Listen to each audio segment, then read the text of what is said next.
Salut, bienvenue sur Résumé du film. Tout le monde se moquait de ce type parce qu'il voyait le monde au ralenti. Et maintenant, c'est un super espion. Aujourd'hui, je vais vous présenter un film comique sud-coréen appelé Slow Video. Le film commence dans un centre de vidéosurveillance où deux femmes parlent de leurs nouveaux collègues. Ils portent des lunettes de soleil à l'intérieur, ce que les femmes trouvent bizarre. Soudain, ils prennent deux voleurs à l'acte. Leur patron est prévenu et ils appellent rapidement la police. Tout le monde dans le bureau suit les voleurs grâce aux caméras, mais ils arrivent quand même à disparaître. Alors qu'ils commencent à perdre espoir, le nouvel employé leur montre un clip montrant les voleurs cachés dans une ruelle. Grâce à son aide, ils sont rapidement arrêtés par la police. L'employé s'appelle Yeo Jang-bu et il est atteint d'une maladie génétique rare qui lui fait tout voir au ralenti. Grâce à sa maladie, il a pu voir où les voleurs sont allés, même s'ils se déplaçaient à grande vitesse.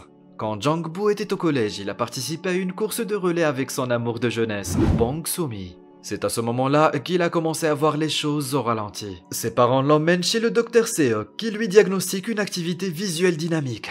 Un trouble rare qui lui permet de distinguer les moindres détails d'un objet en mouvement que les gens ordinaires ne peuvent pas voir, comme s'ils voyaient le monde au ralenti. Pour prouver que Jang-bu est bel et bien atteint de la maladie, le médecin lui lance une balle de baseball à grande vitesse, qu'il attrape sans difficulté.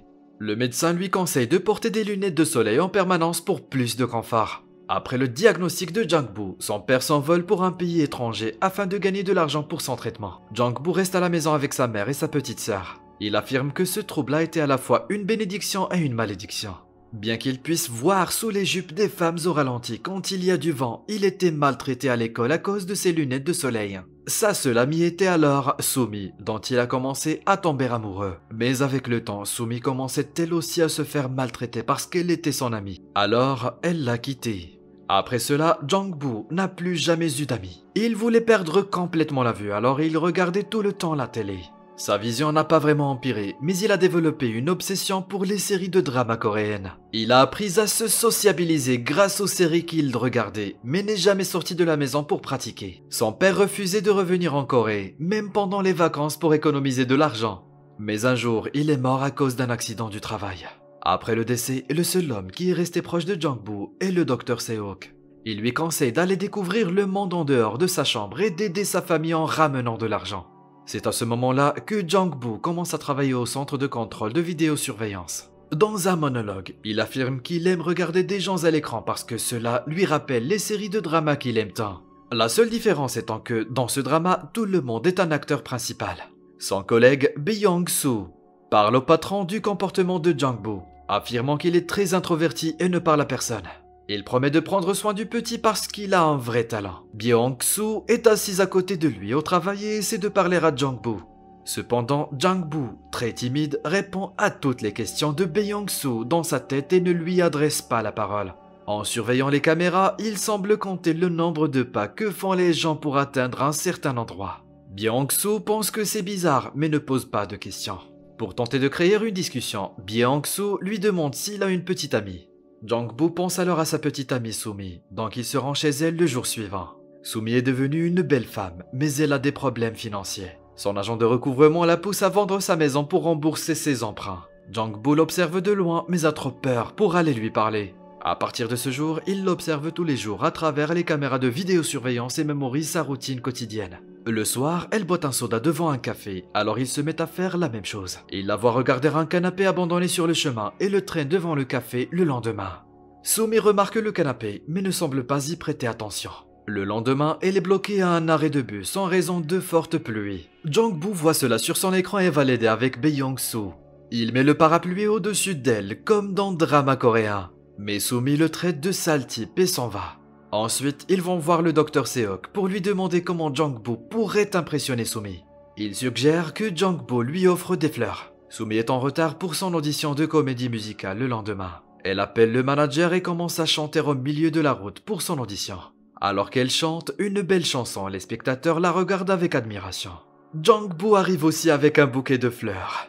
Il lui tend les fleurs après la chanson, mais Soo-mi n'apprécie pas. Elle lui dit qu'elle préférerait une boîte de ramen et s'en va. Jang-bu l'appelle par son nom et se présente enfin comme son meilleur ami d'enfance. Mais elle prétend que son nom est Oh Soo-mi et non Bong Soo-mi. Il s'avère que Jang-bu a suivi la mauvaise femme pendant tout ce temps. Mais il a commencé à tomber profondément amoureux d'elle. Ce soir-là, ils se croisent accidentellement et Sumi ordonne à Jang-bu apporter ses courses. Avant de partir, Sumi lui demande pourquoi il cherche Bong Sumi. Ce à quoi il répond qu'il l'aimait bien à l'école. Le lendemain au travail, Jang-bu voit Sumi recevoir un appel téléphonique sur son écran. La personne au bout du fil l'informe qu'elle a obtenu un rôle dans la comédie musicale. Elle se met à sauter et danser dans la rue pendant que Jang-bu la regarde sur l'écran. Ce soir-là, Sumi va faire la fête dans un restaurant routier local. Elle remarque que Jang-bu la regarde de l'extérieur et l'invite à entrer. Pendant qu'il parle, elle lui montre le script de la comédie musicale et répète son texte. Jang-bu complimente son jeu d'acteur et lui montre son propre talent. Tout le restaurant se met à regarder Jang-bu attraper les cuillères qu'on lui lance. Le lendemain, Jang-bu se promène dans le quartier de Sumi en comptant ses pas. Byung-soo le voit faire et réalise qu'il essaie de mémoriser les routes. En rentrant chez elle, Sumi voit Jang-bu en train de l'attendre. Ils marchent ensemble en parlant de plusieurs choses. Elle lui demande quel est son travail et découvre qu'il travaille au centre de vidéosurveillance et qu'il peut observer les gens toute la journée. Il s'arrête devant le café que Sumi regarde toujours avec insistance. Elle révèle qu'elle a un crush pour le propriétaire du café et jubile sur le fait qu'il possède une voiture. Jang-bu, jaloux, fixe le propriétaire pendant un long moment. Il a décidé de l'emmener faire un tour de voiture pour l'impressionner. Il demande à tout le monde au travail s'ils ont une voiture dans l'espoir d'en emprunter une. Cependant, aucun d'entre eux n'en possède. En rentrant chez elle, Sumi est approchée par le collecteur de dettes. Il commence à lui crier dessus et menace de la frapper si elle ne rend pas l'argent. Jang-bu et Byung-soo arrivent juste à temps et la sauvent de l'homme. Lorsque Jang-bu retourne au travail, Sumi crie merci à l'une des caméras, sachant qu'il regarde à l'autre bout.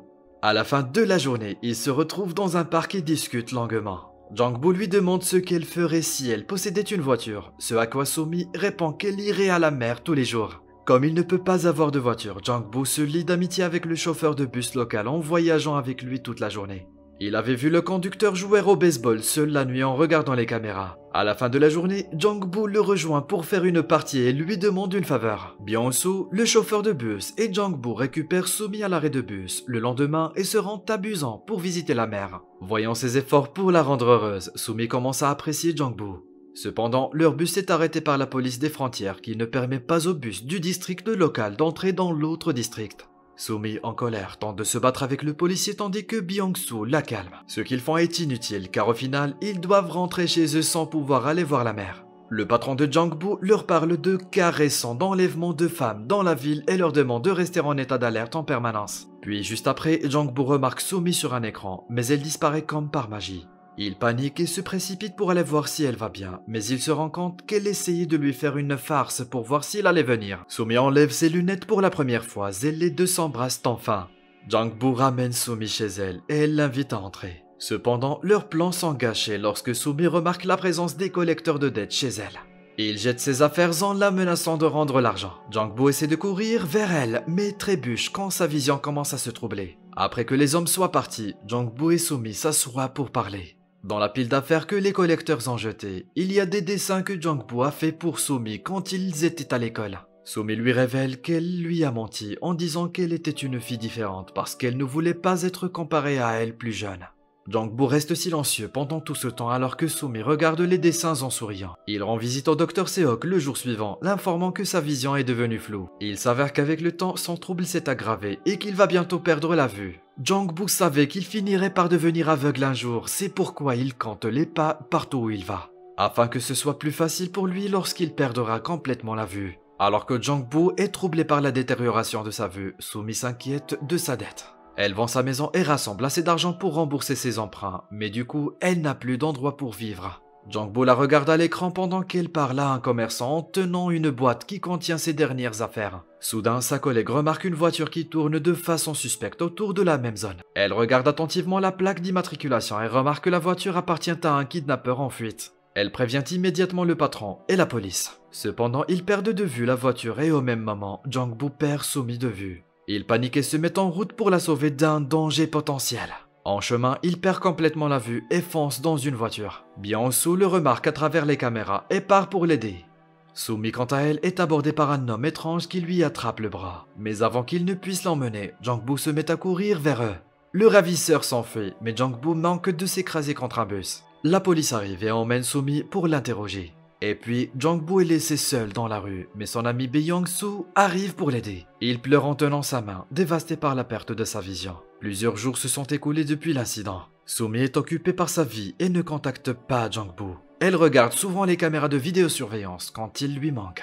Quelques mois plus tard, elle remarque Jang-bu dans son café préféré. Elle s'approche joyeusement de lui et lui fait signe de la main, mais elle est choquée lorsque Jang-bu sort son bâton et se met à marcher dans l'autre sens. Elle le suit dans toute la ville et atteint finalement une galerie d'art remplie de peintures d'elle que Jang-bu a dessinées. Dans un monologue, Jang-bu dit qu'il a perdu la vue, mais qu'il se souvient toujours d'elle. Le lendemain, Sumi le suit à nouveau, mais cette fois, il lui demande où elle veut aller. Elle réalise qu'il peut la sentir et le film se termine sur un câlin. Abonnez-vous pour voir plus de vidéos comme celle-ci, activez les notifications et laissez un like pour aider la chaîne. Merci à tous.